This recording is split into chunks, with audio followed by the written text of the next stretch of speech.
Kinundena ng Amerika at Japan ang panibagong pambobomba ng tubig ng China sa isa nating resupply vessel sa West Philippine Sea.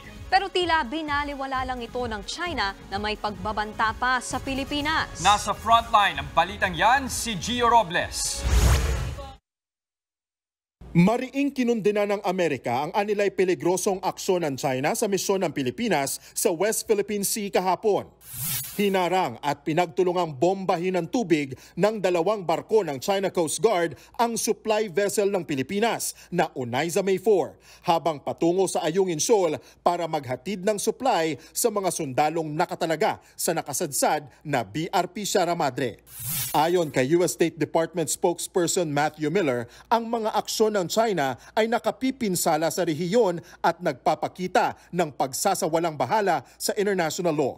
Patunay raw ang 2016 arbitral ruling na walang karapatan ng China sa Ayungin Shoal na malinaw na sakop ng Philippine Exclusive Economic Zone. Panawagan ng Amerika sa China, sundin ang naturang desisyon at tigilan na ang mga delikadong aksyon. Muli namang tiniyak ni US Ambassador to the Philippines Mary Kay Carlson na kakampi ng Pilipinas ang Amerika sa paulit-ulit na delikadong hakbang ng China sa ating karagatan. Giit ni Carlson, ang pakikialam ng China sa malayang paglalayag ng Pilipinas ay paglabag sa international law at banta sa free and open Indo-Pacific.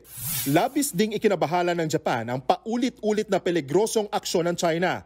Kaisa raw natin ang Japan tulad ng napagkasunduan sa trilateral meeting ng mga Deputy Foreign Minister ng Japan, Pilipinas at Amerika nitong nakaraang linggo. Una nang sinabi ng ating National Security Council na pinapakita ng panibagong panghaharas ng China na wala silang kinikilalang international law. Makikipagpulong daw ang National Task Force on West Philippine Sea kay Executive Secretary Lucas Bersamin at sa National Security Cluster para bumuo ng rekomendasyon kay Pangulong Bongbong Marcos kung ano ang ating susunod na hakbang. Muli namang pinanindigan ng China ang kanilang aksyon sa Ayungin Shoal. Ayon sa tagapagsalita ng Chinese Foreign Ministry, hindi raw nagpaalam ang Pilipinas tungkol sa naturang misyon.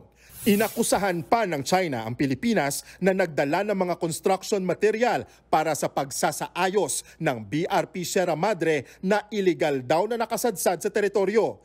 Ginawa lang daw ng China ang nararapat para pangalagaan ang kanilang karapatan. Sinabihan pa nito ang Pilipinas na agad itigil ang umano'y mga panghihimasok at panghahamon sa kapayapaan sa South China Sea.